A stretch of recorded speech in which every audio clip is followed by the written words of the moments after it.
ஜம்மு காஷ்மீரினுடைய பிரதான பகுதியில் தற்போது சட்டமன்ற தேர்தல் நடைபெறுகிறது. குறிப்பா ஜம்மு அண்ட் காஷ்மீர் தற்பொழுது ஒரு முக்கியமான அந்த சட்டப்பேரவை தேர்தலை எதிர்கொள்கிறது. 10 ஆண்டுகள் கழித்து நடைபெறக்கூடிய இந்த தேர்தலில் பலவிதமான பிரச்சாரங்களை நம்ம பார்க்கிறோம். நம்ம இப்ப இருக்கிறது குதிரை வண்டியில இங்க கேம்பெயின் பண்ணிட்டு இருக்காங்க. அவங்க கிட்ட பேசலாம். Sir, tell me what is the campaign is going? How is Kashmir election are you enjoying? I think we are having elections after 10 years. Okay. You can see people are very excited to elect their own government. Okay. यहाँ पे जो लोगों के साथ 4 अगस्त 2019 को जो article यहाँ पे लोगों से लिया गया, Okay. यहाँ की जो इंटरनल इकोनॉमी खत्म कर दी गई, Okay. लोग उसके खिलाफ वोट करेंगे और लोग बहुत एक्साइटेड है वोट करने के लिए. आपको लोगों का जो जोश वगैरह है उससे तो आप लोग को पता चल ही रहा होगा कि लोग कितने एक्साइटेड है वोट करने के लिए. What is your demand for Kashmir state? Our demand is straight and clear. We want our Article 370 and 35A back. Okay. Because developmental issues are there. There is no doubt in it. Okay. But every government does development, right?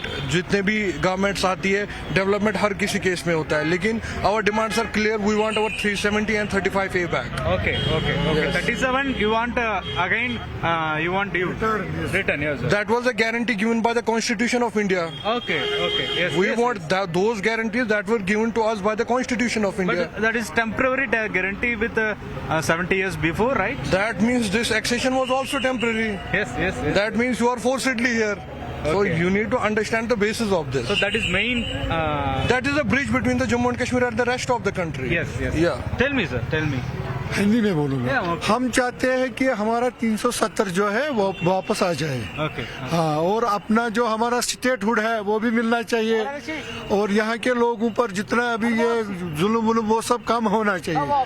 इसीलिए इस बार सब लोग vote कर रहे हैं. इंशाल्लाह. National conference को सब लोग कामयाब करेंगे. And people are voting only for 370 and 35A. Developmental issues are there, but our prime focus is 37 and 35A. Okay.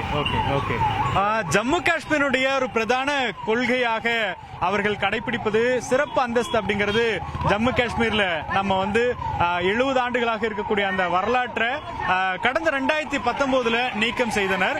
அதை திரும்பி கொடுக்க வேண்டும் அப்படிங்கிறது தான் பிரதான கோரிக்கையாக, குறிப்பாக தேசிய மாநாட்டு கட்சி இந்த கட்சியினுடைய நிலைப்பாடாக இருக்கிறத பார்க்கிறோம். ஜம்முல தற்போது தொடர்ச்சியாக பல கட்சிகள் இந்த கேம்பெயின்ல ஈடுபட்டு இருக்காங்க. கேம்பெயின்ல பல விதத்துல நம்ம தமிழ்நாட்டில் பார்த்திருப்போம். அப்புறம் வாகனத்துல பிரச்சாரம் பண்ணுவாங்க. ஆனா இங்க டிஃபரெண்டான ஒரு கேம்பெயின் குறிப்பா இது ஒரு மலை பிரதேசம் அப்படிங்கறதுனால இந்த இடத்துல இந்த மாதிரியான ஒரு கேம்பெயின் நடக்குது. குறிப்பா இந்த கோரிக்கைகள் யார் தேர்ந்தெடுக்கப்பட்டு குறிப்பாக மீண்டும் ஒரு அரசு, இந்திய அரசு இந்த ஆர்டிகல் 370 சிறப்பு அந்தஸ்து காங்கிரஸ்க்கு குறிப்பாக காஷ்மீருக்கு வழங்குமா அப்படிங்கறத நம்ம பொறுத்திருந்தான் பார்க்கிறோம். அது மிகப்பெரிய ஒரு சவாலான விஷயமாக இருந்தாலும் அது காஷ்மீர் மக்களுடைய ஒரு பிரதான கோரிக்கையில ஒன்றாக பார்க்க முடிகிறது. ஒளிப்பதிவாளர் செந்திலுடன் வேல்முருகன், நியூஸ் 18 தமிழ்நாடு.